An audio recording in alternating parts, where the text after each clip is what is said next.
operates. We do a lot of work, in addition to what you see here, in two-person committees with various stakeholders. For example, I'm on the negotiations subcommittee for teacher contract.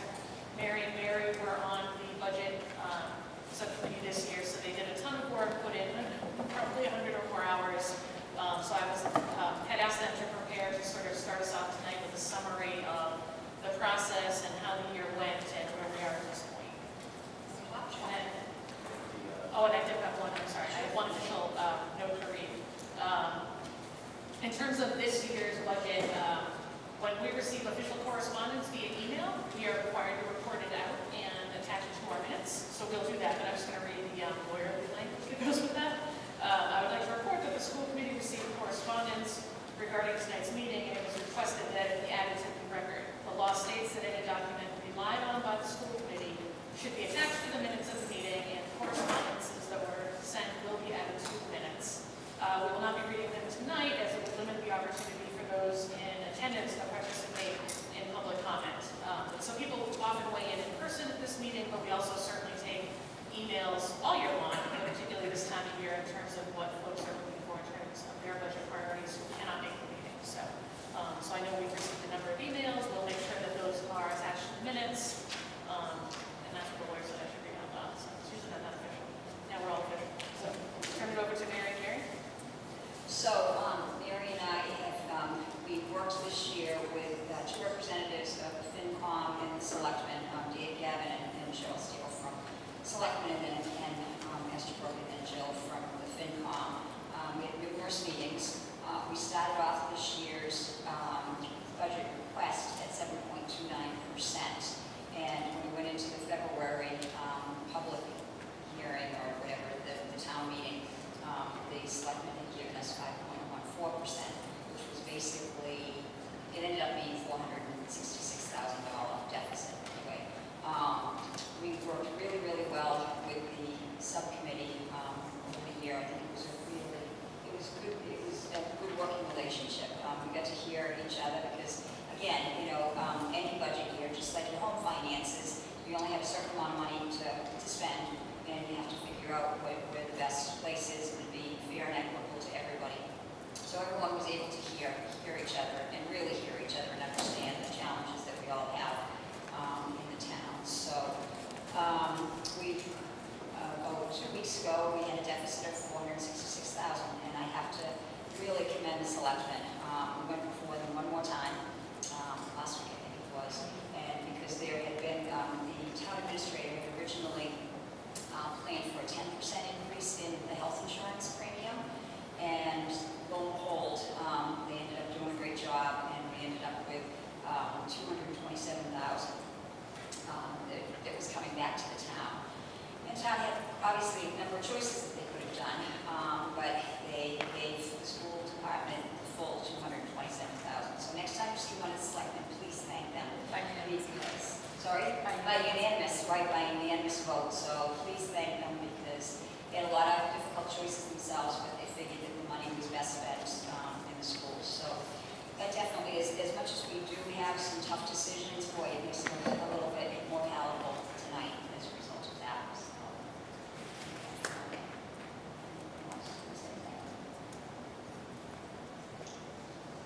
Bob, did you have any opening comments? Well, just that, again, I can fortunate to work with the budget subcommittee. It was very hard. This year, we did talk to our MEA and say, we want to have a big formal discussion about all the different positions, but we decided that we were really going to focus on being positive this year, right up to the last minute, and it did pay off. So again, I'd also like to thank the Board of Selectmen for their generosity, and it makes it a little less difficult. It's still a difficult discussion for us. We do have a document here tonight in the back, and I hope you got it. And these are some of the difficult decisions that have been up every single year. It's not like these really have changed from previous years. They're the same discussions that have happened over the last several years. And so it's color-coded. You can see in the legend, green is good, blue is better than the initial recommendation, and red is bad. There's still a little bad news here.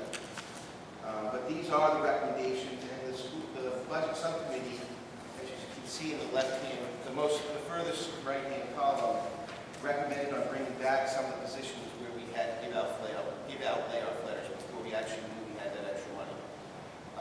So the good news is we're going to be getting recent letters out quicker than we ever had. And that's the good news. The bad news is we can't get them out for everybody. And that's the hard part. And that's why we're going to have a discussion and the school committee can make the tough decisions. Mary, do you guys want to just sort of walk around through the initial recommendations? Maybe sort of, because I know that we're very familiar, but there's certainly always new parents or new staff who may not exactly know how to read this through. I don't know if you want to just give a little bit of a summary of what we're looking at, and then we can start to discuss and take comment. Sure. Hopefully everybody's looking at this along with me. But you can see this, the initial list of reductions when we were anticipating the $466,000 deficit are all listed in that left column. So we have tossed around the idea in years past when we've had to make cuts about reducing middle school supports. And one of the reasons for that, making the list, and I think all of us have had kids who play in sports teams, and it's an important part, certainly, of kids' experiences. But we do have a lot of community sports through the recreation department, through the Girls and Boys Club. So that you can see is one. There's also a cut in the administrative staffing, a half-time position for data specialists. In terms of paraprofessionals, there are 3 full-time positions for Title I paraprofessionals. And then a number of teaching positions were on this list. So there was one position in grade 1 that would have increased class sizes to 24 students or more. One position for grade 4, one section of grade 4, which would increase class sizes to 19 or more. One high school math position, which would have reduced the math offerings that we're able to provide at the high school. Full-time high school guidance position, which I should say a lot of the correspondence that we received via email had to do with that position and parents' desire to see that position remain. And then 2 full-time instructional coaches. So right now we have 1 math coach and 2 literacy coaches in the district. And this would cut 1 math coach, 1 literacy coach. And then there was also the option that was discussed of going to half-day kindergarten, but just for the parents on this list. So anyway, as you can see, you look at the right-hand column, the ones that are now green, that is our subcommittee's recommendation. We were fortunate to meet right after the selectmen decided to give us the additional money. And so we met the following day and had a discussion amongst ourselves as a subcommittee and tried to prioritize these items. So of course, we're here tonight because we want to hear your thoughts on the things that are on this list. And you can kind of see our thinking at this point. So we are recommending to return that section of the first grade to keep that high school math position, so we won't have to reduce course offerings there, and to keep the guidance position. Additionally, we did find a way to keep, I believe it's 1 para, right? Am I reading that correctly? Yep. 1 paraprofessional of those 3 that we're planning to cut. So I think, Donna, if it's okay, at this point we'd love to open it up for public comment or questions that you might have. So we just need your name and your comment, and we just need it on the microphone so folks at home can hear. So we just ask you to come up to the microphone. It's right here in the middle. Would you like to go first? Thanks for the opportunity. My name is Mike Bailey. I'm a 6th grade special education teacher here at Fowler. In my 11th year, becoming increasingly concerned that the hats that I'm wearing, I can't meet the needs of my students. The anxiety that's provoking me is coming to my job every day. I'm taking care of my students. Decreasing guidance counselors here at a time that our district was really embracing the social and emotional learning and put a public face and a public voice to that. And then we decreased it. I have seen increases in the amount of support my paraprofessionals, my team colleagues, and myself are needing to dedicate every day that takes me from my direct instructional time. It just compounded every day. Just when I think it can't get worse, it gets worse. That I took an hour and a half of my instructional time to meet the needs of 1 student's social and emotional needs. That between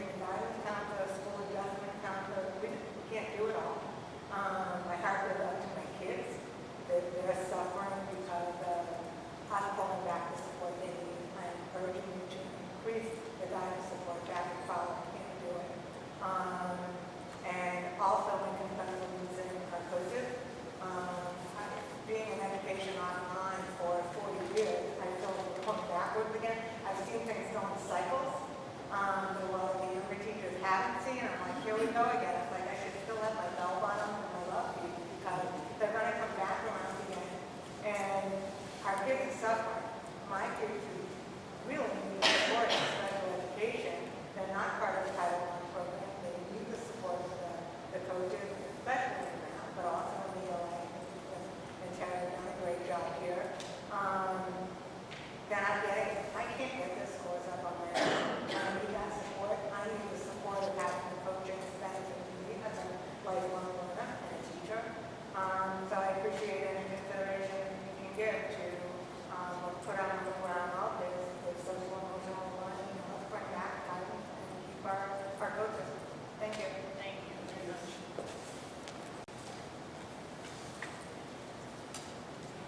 Anyone else? Question. My name is Valerie Johnson. I have a child in kindergarten, another one will be in kindergarten. And I just wanted to ask about that bottom one, that is another reduction that's being discussed. Is that off the table now because of the additional money, or is that? The half-day kindergarten pairs? Yes. Yes, it's not happening. There's no reduction there. Okay.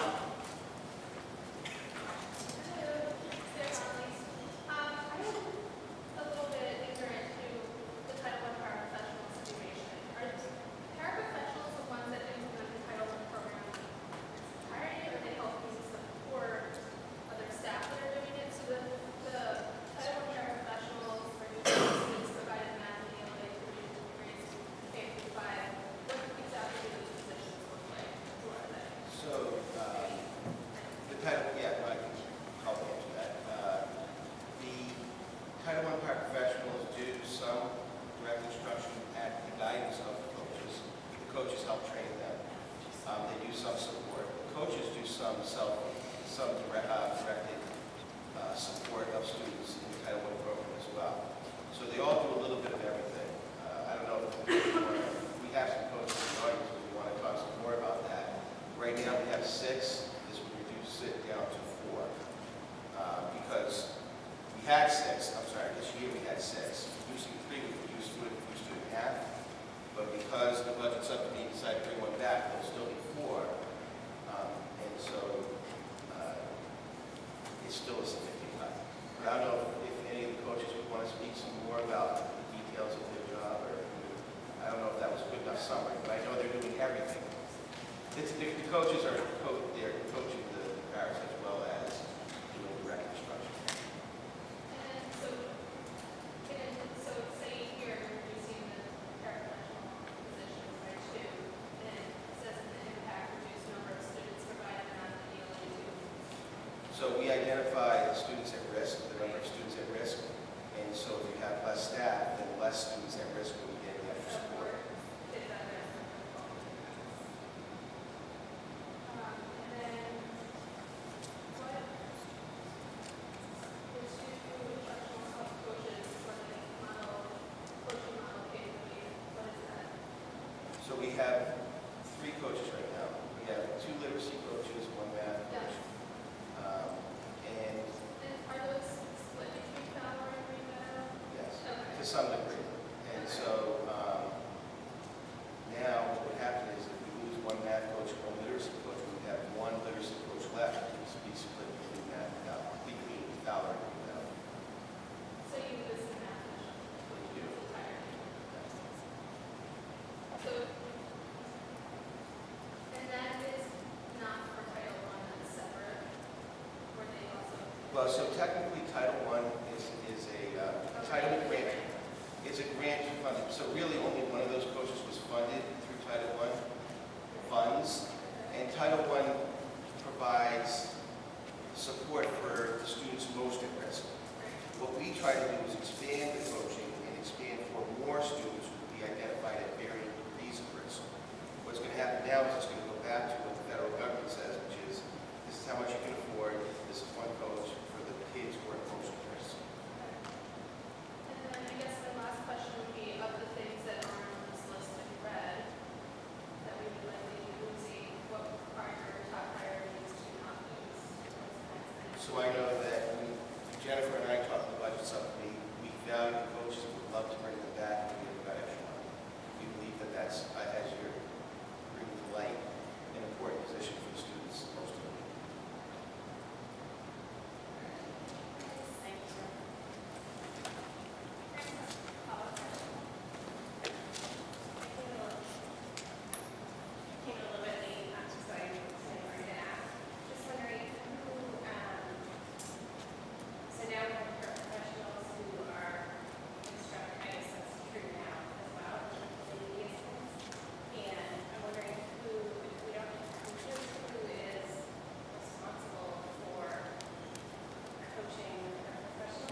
still have one nursing coach.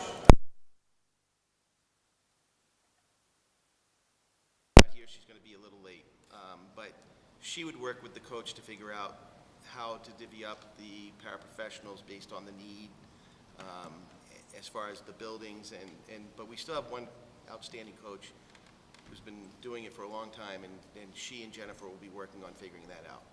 And I understand figuring out kind of how to divvy it up, but I guess I'm maybe a little bit more concerned about the actual instruction that's going to be given to the paraprofessionals, who I'm assuming are not certified teachers. They're not certified teachers now. So, Oh, actually, I don't know, some of them are certified. Yeah, I'd rather, Denise is the expert, so. Some of them are certified teachers who choose to be paraprofessionals at this time, and Denise works, and Terry work very closely with them. and so who will then take on that role of working closely with them? I would assume it would still be Denise, the literacy coach. I'm not sure. Jennifer would have to answer that for you, so you could follow up with her. Yeah, it's definitely not a great cut. I mean, there's No, no. and there are no great cuts, and I. Yeah, no, and I'm not, I'm not arguing. Start with thanking all of you. No, it's okay. Because I know that none Yeah. of you wanted to be Yeah. this. Yeah. Yeah, no, they're all very difficult to defend. That's not that it's a defense, but. I just always worry about the kids who are struggling the most being supported by some certified teachers, Right. maybe, but generally not. Yep. They're not being also assured that it's enough time to be coaching everybody. Right. So just want to make sure there's a really good plan in place for who's going to take care of those paraprofessionals. And Right. Let's let her settle in. You know, she's wildly popular. We're gonna let her settle in. It's fine, Okay. and then we have to close this meeting and go into the regular. Okay. Bob is reminding me that we have till 7:30 for this meeting, and we don't want to cut anyone off, so anyone else who's got questions, so. Siobhan? Super quick question. What does MLT stand for? Maynard Leadership Team. I'm sorry? Maynard Leadership Team. We're gonna need The principals. That's all of the administrators in the system. building administrators. Is that teacher leaders or no? That's the principal, assistant principal, principal of curriculum instruction and assessment, the principal of management and operations, because we have a lot of people with different titles now. Myself, Jennifer, the director of student services, the director of finance, the special education department chairs. That's all of the administrators in the district. So you guys put together these initial recommendations and then sent those to the budget subcommittee? So in the past, usually principals have the right to hire and fire, thanks to ed reform. So they do really have the decision-making capabilities, and they really should be respected in that respect. However, in the past, we've actually broadened it out and met with different union leadership, talked about all the problems. All of these items here have been on the same list for probably 4 years now. Nothing's new, nothing's out of the blue, they've all been discussed. And so, some of the conversations like, guidance, can we actually, maybe they could be better balanced out. Those kind of conversations have happened at the leadership level. So the principals actually did have. The principals, Every- yeah, Every season, absolutely. yeah. No problem, sorry.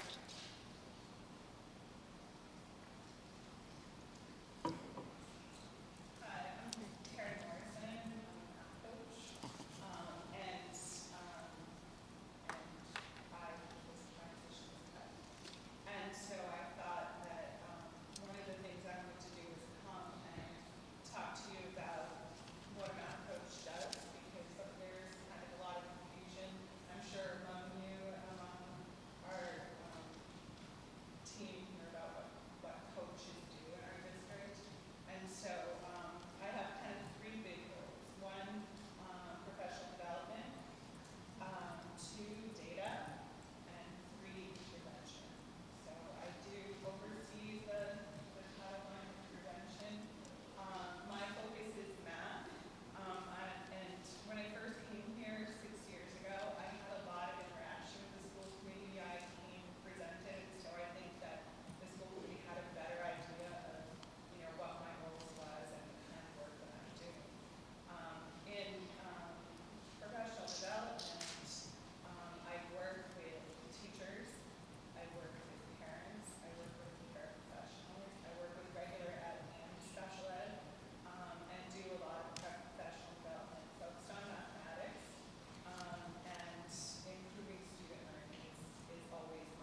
this, I think, right Yeah. now, because you're running out of time, Right. 7:29.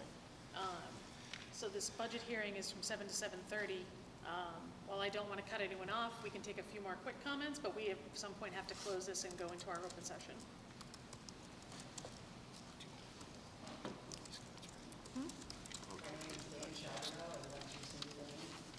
My wife had video last night in support of the high school guidance counselor, and we put down a few more thoughts that we wanted to express to the community. We cannot stress strongly enough support for Dana Fee.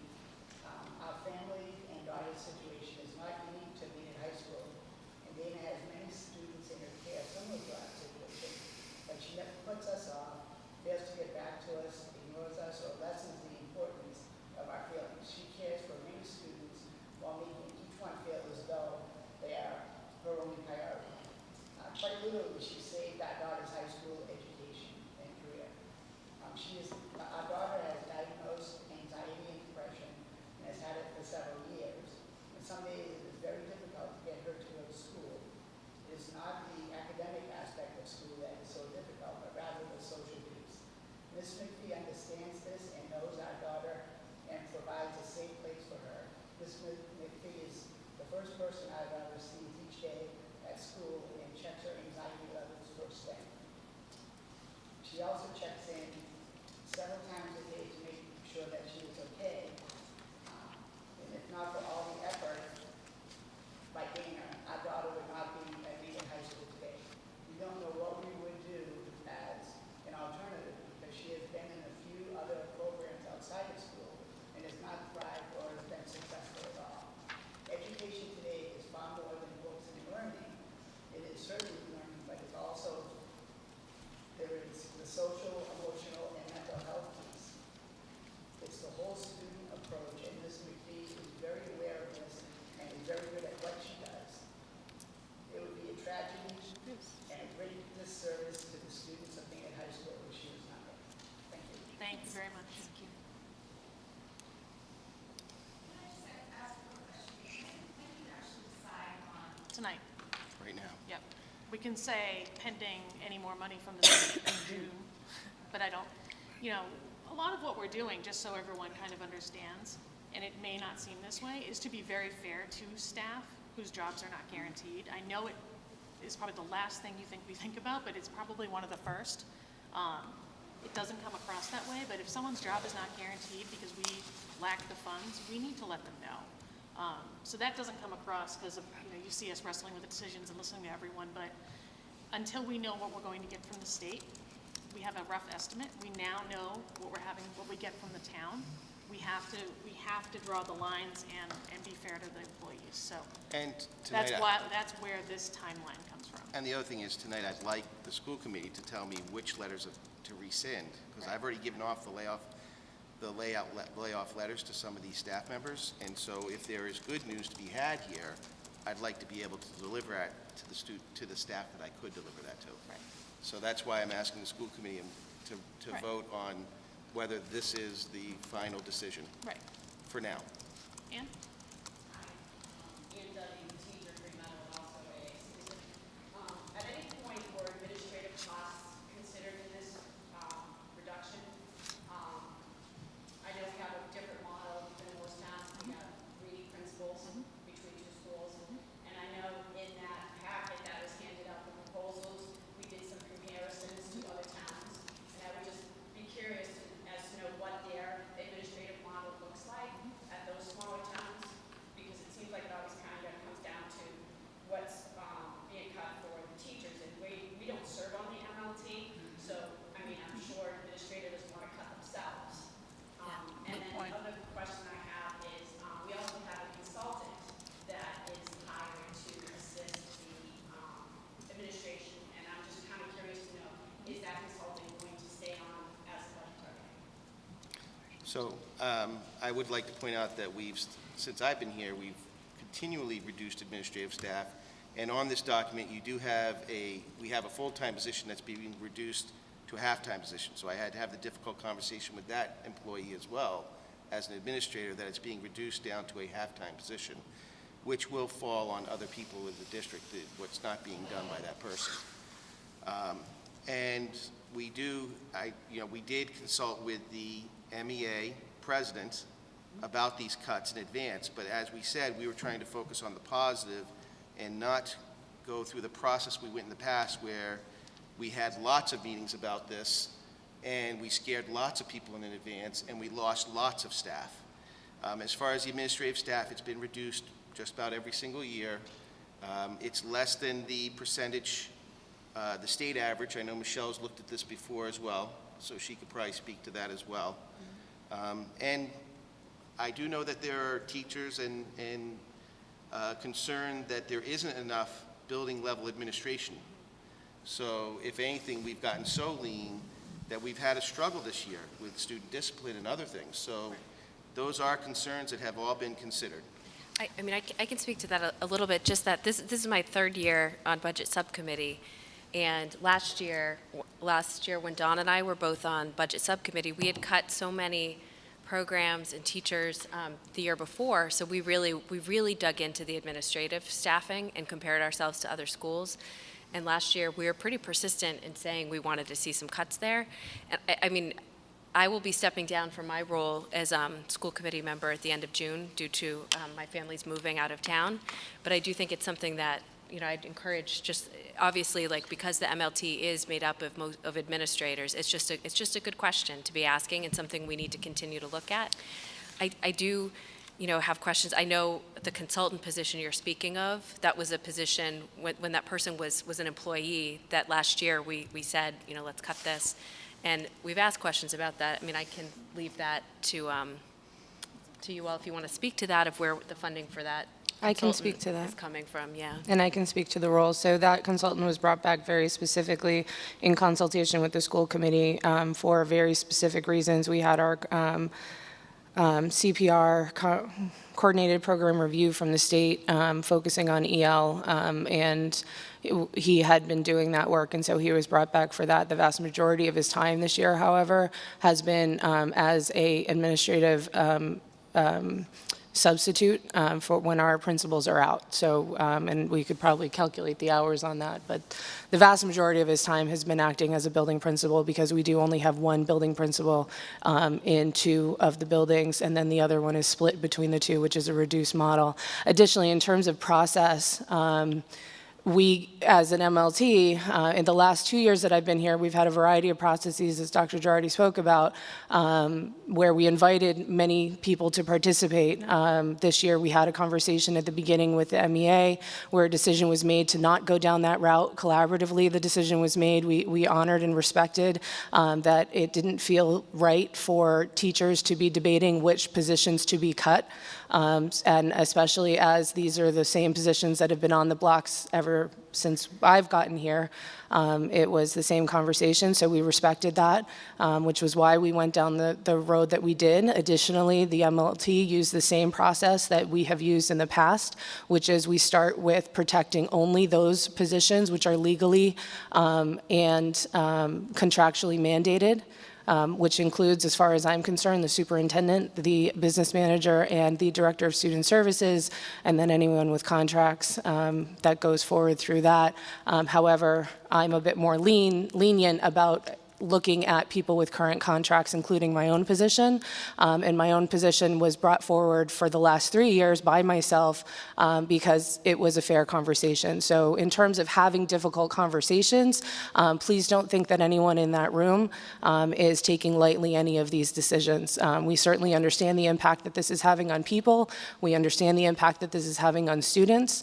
And I wish that people would understand that while it is not what we talk about up here, that when these conversations are had, that Dr. Girardi has with the principals, and when we talk about what is happening, that until you've sat in that seat and you've been on the other side of that, please don't assume that that doesn't impact how we do our jobs and what we look at. Okay, so I think at this point, because it's 7:39 and the school committee actually has to have a discussion, so I'm going to call it, and I'd like us to entertain and start our discussion and come to a vote one way or the other on whatever we want to do tonight. So, because as many people have said, the list has not changed over the years. We're just down, like last year when we cut vice principals and secretaries and custodians. we're sort of just unfortunately chipping away at a list, and I know we would all prefer to be on a school committee where we were talking about adding things, but this is where we're at. So let's have a chat. And I'll let the Marys lead it. Sorry to do that. I'm just not the frame of mind. Well, I actually would say. Just to open it up, Because I mean. because we've had the chance to talk and to make the recommendations for the items on the list. I mean, I do think one of the things we were concerned about, and we certainly, like, since Terry has been here, that Right. she has added tremendous value, and I know, Absolutely. test scores are up in math, and that was definitely something I am not happy. And we discussed. And Test scores were up. we did. discussed. But I would really be interested in hearing from our colleagues on school committee, just your thoughts. I think You go. my question, since I was not as intimately involved this year, would be understanding the impact of the high school math cut versus, and I know it's not necessarily one-to-one, but what I don't know is what that cuts, right? Does that cut our AP offerings? Does that cut our business offerings? Is it, and maybe this is a question more for Jen, so I'm not trying to throw you, I'm not asking you guys to have all the answers. So that's the only one that I don't know enough about to have an opinion on. The other ones, I mean, I've only heard good things about Terry and all of our coaches. So again, this is a horrible list because these are all very good people who do very good work. But I would like to understand what high school math cut would do. Understanding you're not recommending it, but. Very specifically, the courses that were eliminated were there's a course that is currently being offered that we need to find an FTE for, and that is senior portfolio, which is one of the pathways. More impactfully within the math department, we eliminated accounting 1. I believe AP calculus was eliminated as a result of that, and possibly accounting 2, but I'm not clear that that one had students. The other 2 did have students, and a decision was made to reallocate those FTEs, the remaining FTEs, to other classes. In addition, it would jeopardize our Chapter 74 application, which is requiring some of those business classes Right. to be offered. So it is attached to something very much larger that we're hoping Right. will happen, and we're in the middle of a process, which we're lucky to be in the middle, because last year we weren't in the middle, so that's another major factor in why that position is really needed. Okay.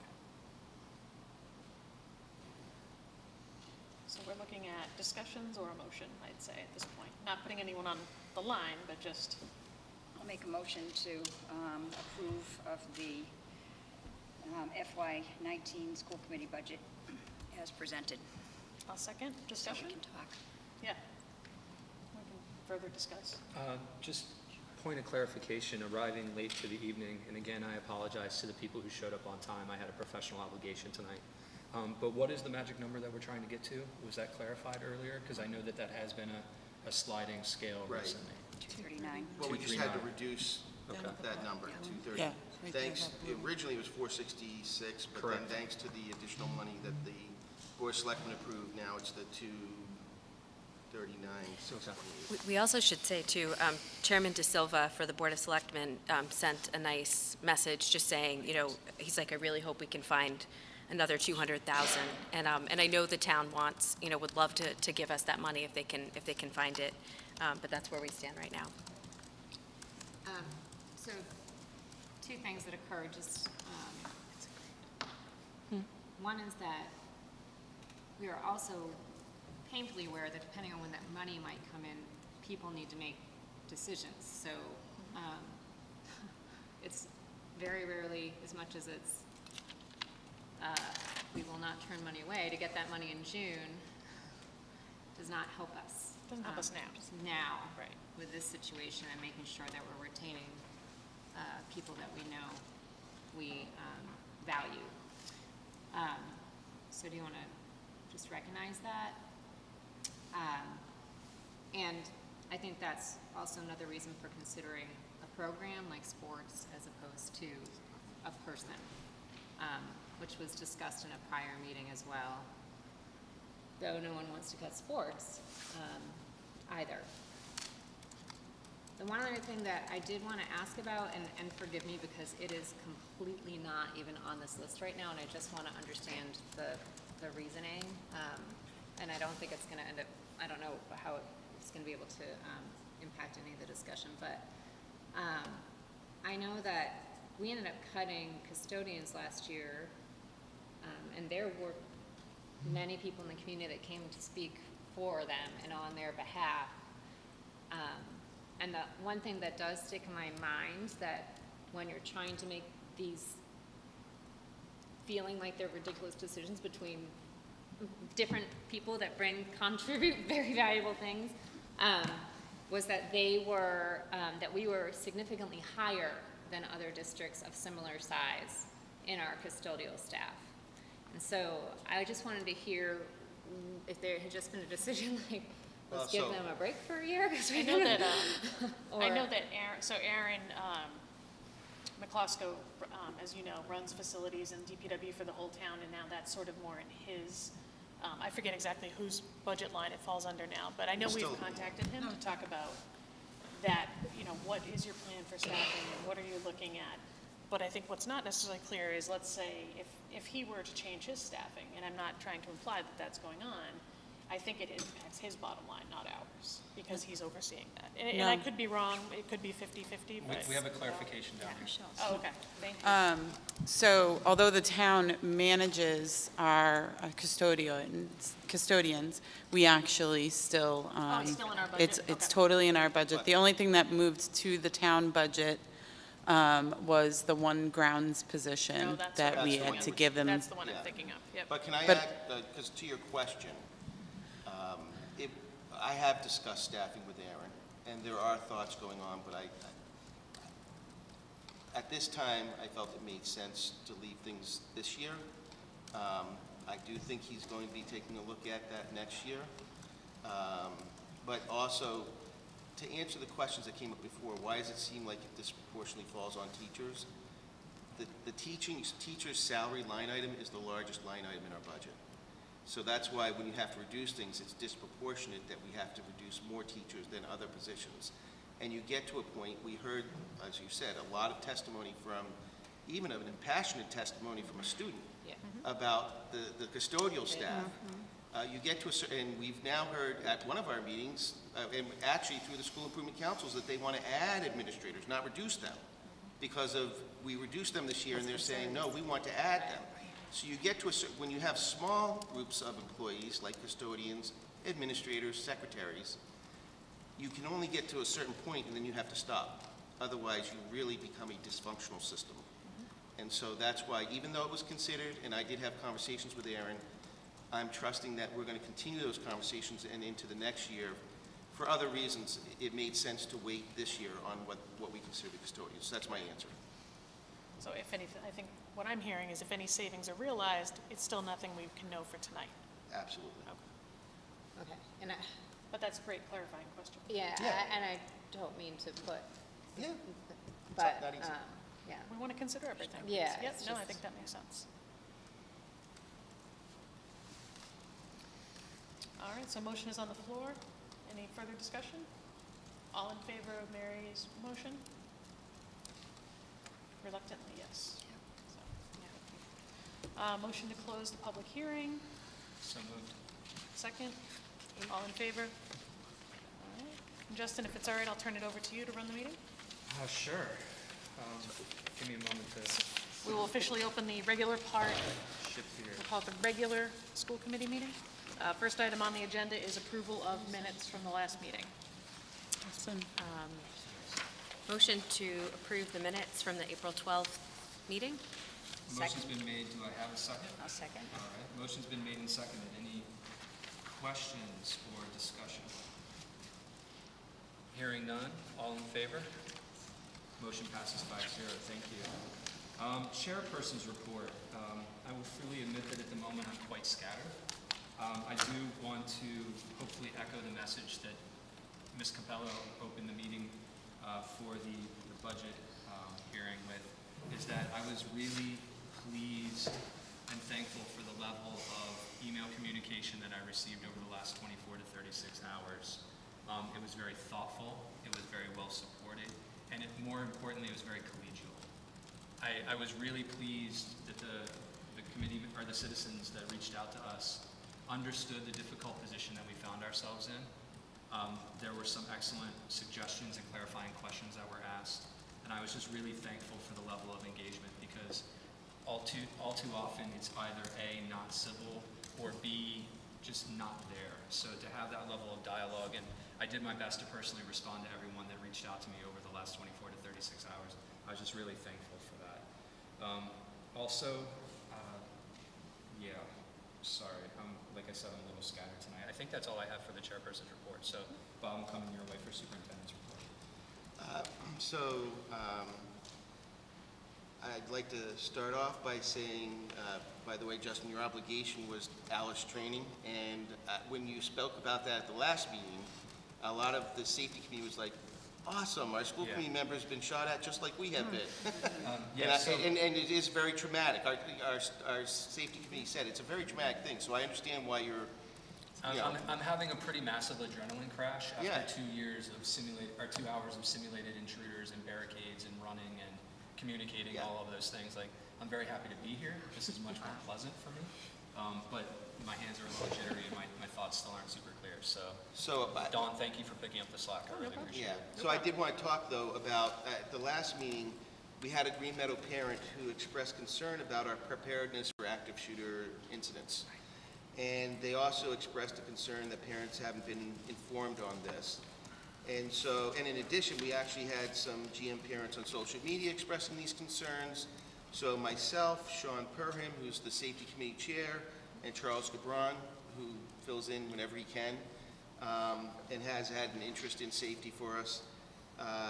We all reached out to different parents, explained to them that a lot has happened, but it's noteworthy that especially for our parents who are just entering the system, they weren't at the school committee 2 years ago when we had this presentation. And we've had a lot of other forums and drills, and especially for our younger students, because with our younger students, we don't necessarily call it an active shooter drill. We call it an intruder drill. So the kids might not pick up that what they're learning, the strategies that they're learning, how serious it is. So that's why maybe when they go home, they're like, well, we had a drill. And parents might think, oh, that's just a fire drill, not understand we're actually doing, these active shooter drills. But when I discussed this with the safety committee, they said, this is great. We've been wanting to get our information out anyway. We want to tell people all the good things we're doing and all the preparedness that we're doing. So they've asked me if they could be on the next school committee meeting to do a presentation for the school committee and the parents to really give you a timeline of everything that's happened and to update everybody as to some of the really neat things that are going on, some of the decisions they've made. And so we're pretty excited about that. So the safety committee has asked, and we'll put them on the next agenda. So that'd be great. Awesome. Also, another parent who's in the audience tonight, Sarah, you had mentioned to me about Sandy Hook, the Sandy Hook Promise, and we should look up some of their free resources. So I brought that up to the safety committee. They are definitely looking into it. There's some really good professional development opportunities in the Know the Signs area of their website. And so some of those things we have done through our partnership with Middlesex Partnership for Youth and the NEMLAC. Our police chief is part of NEMLAC. So some things we've already done, but there are some things there that I think are very good. And I know our great guidance counselors have done some of the suicide prevention work that Sandy Hook provides. But there's a couple of areas that the safety committee said, let's look into these and let's get these going. So I wanted to let you know they're looking into it and they're going to propose it to the professional development committee for next year. Excellent. So thank you for the input in finding free resources for us. And I think I mentioned this to Jen, because we do have a lot of great things going on. It's just we always struggle with finding the time to get the message out. Right. But maybe making that part of the kindergarten introduction, because I think those are the parents who are the least informed. Right. Not their fault, No, they're new. to all the things we have in place. So Yeah. maybe just add it also to that. We just, and I don't know if this is appropriate with Robert's rules, but the communication task force that I'm chairing with Jean LaBelle, the first task essentially that we've taken on is to work on essentially building parent handbooks. And I know we have handbooks that kids get and teachers get and so on, but essentially it'd be what do you need to know coming into Green Meadow, what do you need to know coming into Fowler, lists of information, clubs. We're modeling it off of the work that the Fowler School Council has started. And those would be places where this type of stuff would go. Perfect. Yep, so that's in the works. Thank you. And then the last thing I just want, thank you for adding that, because it's all connected, how we're going to communicate out and trying to improve our communications. The last thing I did want to do is just thank our MEA negotiations subcommittee and somebody who I've worked closely, the MEA president. She and I have worked very hard together, and I really appreciate all of them and the work that they've done. And so I just wanted to thank them publicly, the whole committee. I was a little remiss myself. I had intended to do that. A lot has changed over the last 24 hours or so. Some good work done. Yes. And some really excellent communication and collaboration. So I'm very thankful for that, so thank you. Student representatives in the house tonight? They've got to be at something. There's so many things Yeah, happening I know. tonight. They are short timers as seniors, so Oh, that's true. I don't begrudge them giving up a Thursday night to come sit with a bunch of old people. So, Exactly. I'm not old. Good point. Who are you calling old? myself. It stares at me every time I go to brush my teeth. School choice participation for 2018 and 2019. What do you got for us, Dr. Girardi? Well, so this year, the principals have identified that there's actually no available seats for school choice in the upcoming year. Okay. But as we did last year, I'm recommending that you vote to remain a school choice community, but identify that there are no seats available for this year. So I know Colleen had shared with us the benefits of doing that last year. It just makes sense for us to do it. Yes. And so therefore, I would recommend that tonight you approve us continuing to be a school choice community, but identify that there's no available seats. So moved. Motion's been made. Do I hear a second? Second. Motion's been made and seconded. Further discussion. Just to clarify, we intend to be a school choice community on a space available basis going forward, as we have been historically. That's just a point of clarification. So can I just ask a question? Sure thing. So who makes the decision as to the slots per grade and? So every year, Colleen works with the principals to Okay. look at the student enrollment in every grade level. Okay. And then in past years, we've had the principals say, at Green Meadow, I think we can fit 2 kids in 2nd grade and 1 kid in 4th grade. The Fowler would say 1 kid in 4th grade. And we would have a list of, and then Colleen would advertise that in the paper. We have 1 student choice slot for 4th grade. But this year, as we know, the school committee has been concerned about the fact that, our buildings are getting tighter. And so we want to make sure that we don't make them too tight. I guess I just look at like the 1st grade, I think we were talking 24 kids per class or something, and then I see, even though we don't shoot the messenger, but even though in the 4th grade we took away a position and it's going to be 19 kids per class, that doesn't seem like an outrageous number to me because grade 1 has 24 kids, so that's why I'm asking the question. Well, grade 1 won't have 24 kids now. Okay. It would have been 24 And with so, the reduction. With the reduction, okay. I'll say what others may not say, because I'm in that kind of mood tonight. What they've had happen in the past, we'll just say before anybody in this room, is sometimes you get other communities' problems, right? So this allows us to keep taking in the funds for any kids that we have that are out of district, that are not Okay. problems, which are wonderful, but Okay. we get a little more control. And I Okay. know that's not politically correct to That's okay. say, but I'm in that kind of mood. That's an okay thing. So I actually And what personally I said wasn't I don't politically personally correct mind either, it because so, we've had other communities neighboring us shop around. Oh, Yeah. you got any seats? Got any seats? Okay, kind of use us, okay. So anyway, that's my personal opinion. That works for me. If I get in trouble, I get in trouble. I just, where we're talking about budget and needing the Agreed. money and that. Yeah, it's tempting to If want it- that extra yes, $5,000 yeah, ahead from the exactly, state. right, okay. Sometimes. Weigh I don't the- know. This is weigh my the personal benefits. It's okay, all right, I'm ready to vote. Hearing no further discussion, all in favor? Motion passes 5-0. Thank you. Citizens' comments. Go for it. Hi. Hi again.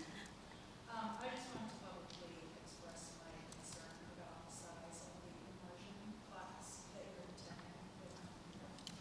It's my understanding, well, I know for a fact, that the kindergarten class will be 27 students, and comparing about possibly 28 students. And I also heard, and I don't know if it's accurate, that the 1st grade immersion class will also be 28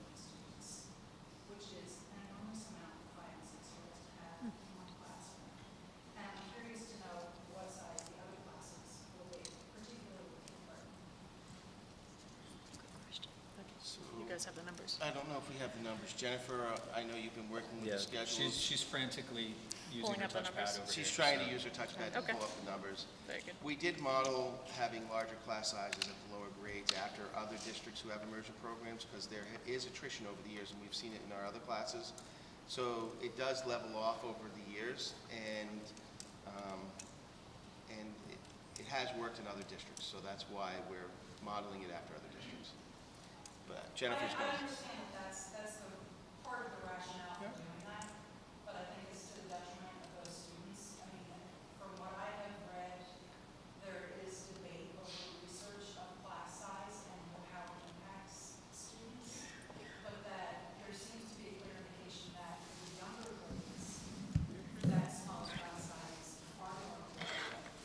And I don't think the first grade classes have consistency in class. No, they don't. So to have one teacher, again, 28 6-year-olds is too much in my opinion. Yeah, Kindergarten and grade 1 next year are both averaging 20.833 and 20.33, so 21 ish per grade. There is consensus, as much as there is ever consensus in the research community, that lower class sizes at the lower grades is helpful. However, the lower class sizes is anything 16 and below, which is not a conversation that we're looking to get to, just in terms of that information. So, but to answer your question in terms of what the other classes will be, they will be averaging about 21.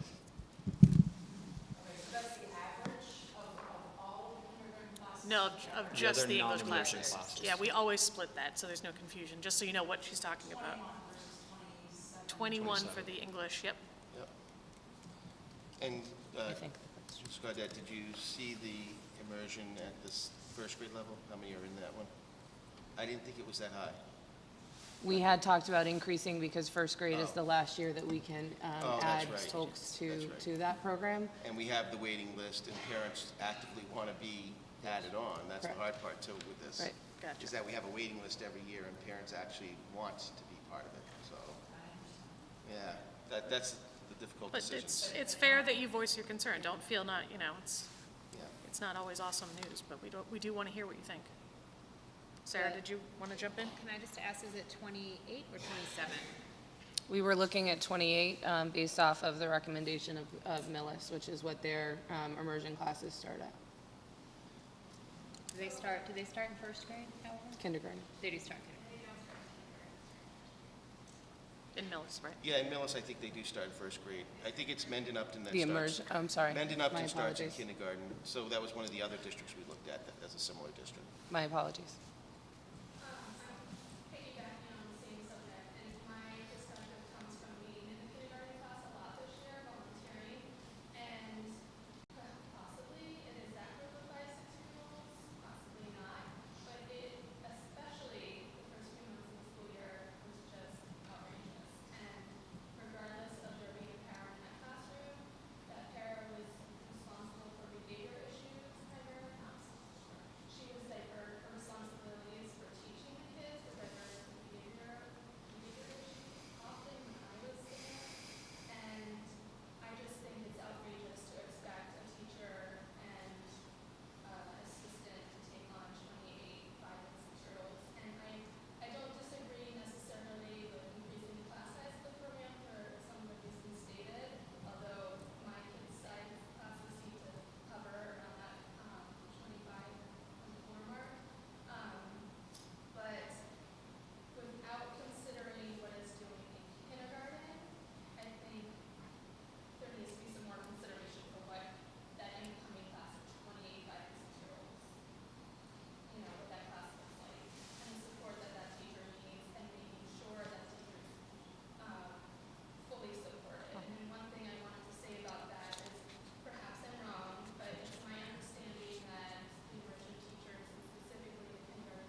can I ask why we have a different number of kids in, I know we're going by a different model, but why, and I know Spanish immersion is a big attraction in that, but why aren't we having the same, why aren't we stopping it at the same number as our regular? I mean, I know in kindergarten they get the para, but then, to Sarah's point, when they get to first grade, they don't have that, and then that same teacher is in a tricky So what situation. happens is, once you start in the program, we can't add kids after. We'll add them in first grade, but Right. after that, in second grade, you can't keep adding kids into the Spanish immersion program because Right. they're behind the kids who have had 2 or 3 years of instruction. I understand that. And what happens is, even in the general ed program, we live in a very mobile society.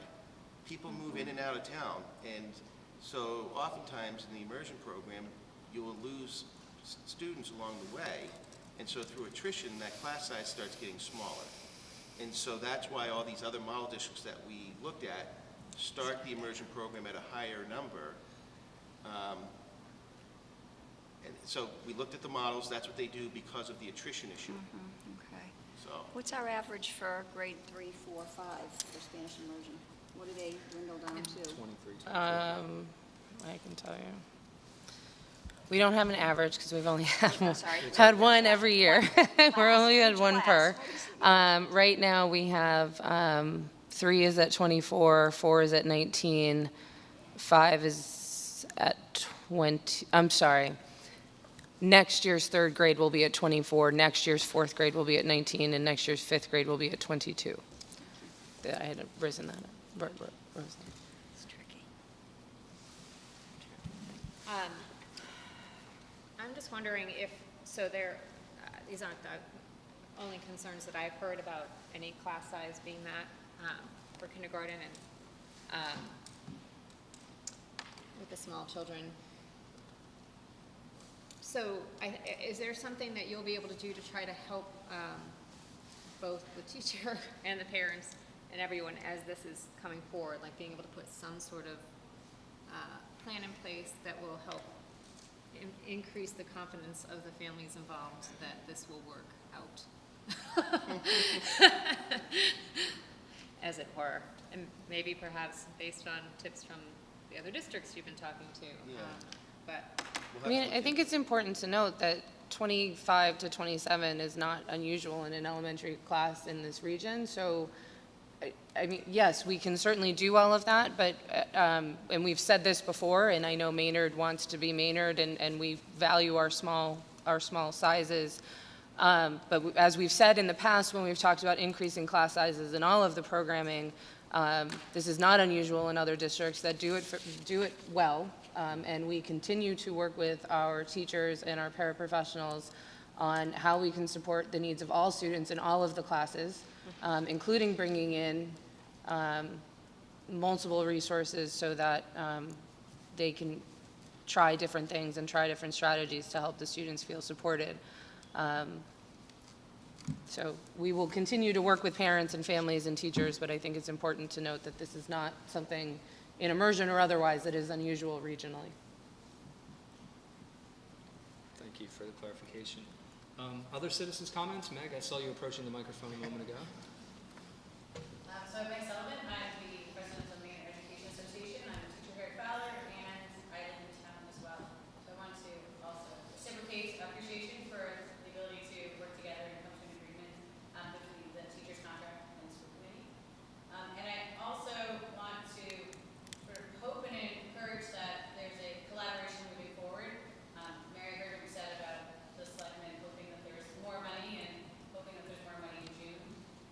And I'm hoping that there can be a collaboration with the teachers to figure out the best way to use any funds that become available. Because for the teachers, there are concerns about the cuts that have been made and have been decided upon.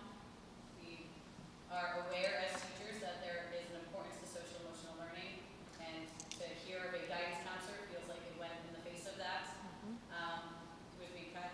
And we also have heard and have strived to be a data-driven school, and to hear that our instructional coaches were being cut was a concern. When Fowler had the Spanish immersion come up from the Green Meadow, it was our literacy coach at Fowler who was able to help build the libraries up, build up the programming for middle school. And as a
Is there anyone else in the audience tonight that would like to chime in during citizens' comments? Well, then I would like to use Meg's comment as a little bit of a springboard, a plea, and a reminder to everyone that's here tonight. Those of you who I responded to, I tried to attach this in my message over the last day or so. We have a revenue issue in this town. This year, more than any other year of the years that I've spent on school committee, we spend a lot more time working with our colleagues on the other boards, trying to figure out how to do things smarter, how to stretch the dollar even further. But there's a realization that we need to mobilize the citizens to have some conversations about what we value in this town. You're in this room tonight because I think you value education and the education for the young people that we are obligated to give them. But I think that message also needs to be taken to our other elected representatives. It needs to be a conversation year-round, and we need to take a long, hard look at the way that we not only increase revenue in town, but the ways that we spend revenue in this town. Because we have fought harder this year than we have fought in any year that I've been on this school committee. We've spent dozens of hours in committee meetings and subcommittee meetings with the other elected officials in this town, and you can see that it still wasn't enough. We still had to trim positions tonight. I'd like to thank the other members of this committee tonight because of the time and the effort that we put into this process. Every year we promise to do the budget earlier. We promise to do it more efficiently. And it's to the point now where it's a year-round process. Like, we finalized our budget tonight, and we will probably start working on it again this summer. Like, that's the reality of the situation right now. But if you feel strongly about public education in Maynard, please take that passion that you're sharing with us tonight, take that values that you're sharing with us tonight to the other elected officials in town, so that when we start thinking about this one pot of money that we keep talking about in Maynard, that they understand what we value, and if you want it spent on education, they're getting that message also. So I'd really appreciate that going forward. That being said, I'm going to go to members' comments and questions. I'd love to follow that. Monday's voting day, right? It's Yes, Monday? it is. Yeah, Tuesday. so. Tuesday, sorry, the first. Yeah. So make sure you get out there and vote. I did want to say, it's always hard to have this budget hearing, and it has been tough every year I've been on this committee because we've made cuts. But I did have a really inspiring conversation with Michelle after the Board of Selectmen meeting, just thinking about the years going forward. This year, some of you might know who attended town meeting last year that the town did give us an additional $275,000 at town meeting. Unfortunately, it wasn't counted as part of our operating budget. So we entered into this budget with that $275,000 deficit as a result of that. That money wasn't included in our operating budget. This additional money that came from the health insurance savings will be part of our operating budget, so we will not be starting next year with that same deficit. And so there are some things that I think are looking a little bit brighter, not that you shouldn't still get out there, think about what your values are as citizens and what we might be willing to do without. But I hope the future is brighter. I think it will be. And to, again, just to add on, so by adding that additional $227,000, what that does is that increases our base next year, so that it'll be 2.5% above that. So it will definitely have, it shouldn't be as painful as it has been this year, hopefully. Others, members, comments, questions? Yeah, I guess I just thank everyone. It's a lot of the people that we see, and thank you for everything that you do every day. And I'm sorry that we have to have this conversation. And I do feel like part of that passion and the energy that goes into trying to help us prioritize and make sure we understand perspective and values in relation to what we're trying to decide where we're going to trim. If we can start earlier and turn that towards our whole picture as a town, and people really speaking to the town and saying, and speaking up about, we need to value and put this towards because we get what we're told, and we've been advocating, and people have been listening, but there's still other things that they need to try to fund too, and so they're weighing all that too for a small town with a revenue problem. And so we need to decide, to make some tough decisions about the whole town if we are going to try to make sure that the bottom line of this is that we're actually adding back a guidance counselor instead of losing it, that we're able to keep those literacy and math coaches. So those are the things that I would also say we need to still have these conversations and appreciate people being a part of them so that we can make really tough decisions. But essentially do put in more time, and I'm sorry to say that, but I think that's the only way at this point in time where we're at this juncture with the town that it's going to help us get in the direction, and I think that they would listen. Everyone's really trying hard to figure this out together as a town. Capella? Two things, since we have folks here who are passionate about education. Any Maynard residents especially, there's a bill at the State House right now, it's called the Foundation Budget Review.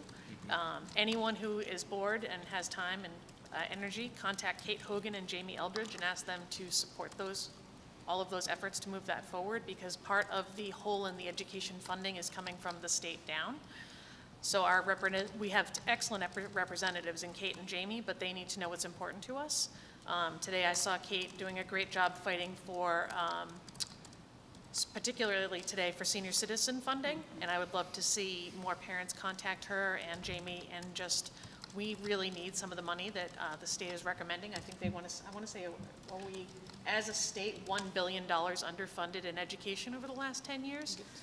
So that's part of why towns like Maynard are so strapped for cash, because we can. It's about $1 billion per year, not $1 billion over 10 years. Okay, thank you. So many zeros. So anyway, anytime you can contact Kate and Jamie and just tell them what's important to you as residents of Maynard, I find them very receptive, so the more the merrier there. And then I just wanted to, Meg alluded to it, and Justin, that we believe we are very close to the finish line with the teacher's contract. I want to thank everyone involved. It'll be more fun to announce some of the fun things that come out of that later, but there's some really great stuff for the students that are going to come out of that, and more importantly for our staff. You know, one of the things our staff don't have enough time is time in their day to get even better every year, even though they're all great. They always have these changing standards thrown at them from the state. So there's some really good things, I think, in there for staff and students, and I'm very hopeful that that will pass through. We've worked for about 18 months, 10 of us, so I'm very happy, because it's going to really help a lot of things that we all want as parents and as supporters of our teachers. So I'm really excited we're getting there. So fingers crossed. Thanks, Don. So I had a question, if I could. In the past, we used to get interns from the local colleges, and I'm thinking about the guidance piece, but I know that we'd had them up at the high school, actually at the middle school too, teachers that are, people, college students that are going to like Framingham State, Middlesex maybe. I'm not seeing any of that. I don't know if maybe they don't do that anymore, or if we just haven't reached out, or. We do. Do we? Yeah, Oh, who we have. What do we have? We have had, I don't know if we have any elementary teachers this year, but I know I have seen requests for elementary teachers for next year. We have had multiple adjustment counselors and guidance I believe actually they might have been both adjustment counselor interns every year that I've been here, so we do. All right, sorry, I So didn't the good realize news is that. that a lot That we are of doing. our great staff are Right, yeah. They're being the cooperating teachers for these Excellent, assistants. excellent. And they help, I mean, I've seen, right. especially Oh, at the yeah. high school, my one experience at the high school, the guidance counselor, or was studying to be a guidance Yeah, counselor, was right. really helpful, so, Absolutely. all right, terrific, thank you. I just wanted to put another plug in for the senior presentation, also on May 11th, Friday, May 11th, if anybody wants to participate on any of the panels. The high school, I think Jean LaBelle and Paul Orzick are still looking for people to do that. It's a great, great, great event, so that was She it. just talked to me today and said, "You're doing it, right, Bob?" Of course. That does. It's one of my favorite events It is every year. one of my favorites, too. It does make me think that, well, even when we're having these very difficult conversations, I know I don't want to, everyone's doing really awesome things every day. And there are many exciting things going on in the district. And we need to take the time to Celebrate. recognize the things that we are vote and need to consider letting go of at this point, but also be able to realize for a small district, we're really, in a lot of ways, we're rocking it. I mean, I really give everyone a lot of credit that despite these years of the cuts, what you continue to do. I mean, it's so obvious how much you care. And we have parents that are involved in the community, and we're very vibrant, and we're very lucky about that. So I just don't want to dismiss what we have to recognize tonight. But I also want to just try to remember that too. Anything else from the committee? In that case, it's time for me to motion that we close our open meeting with the intent to open executive session under Massachusetts General Law, Chapter 30A, Section 21, subsections 1 and 2, under the personnel and collective bargaining provisions. That is by a roll call vote. Dawn? Yes. Bethlyn? Yes. Mary? Yay. Mary? Yes. Myself, yes.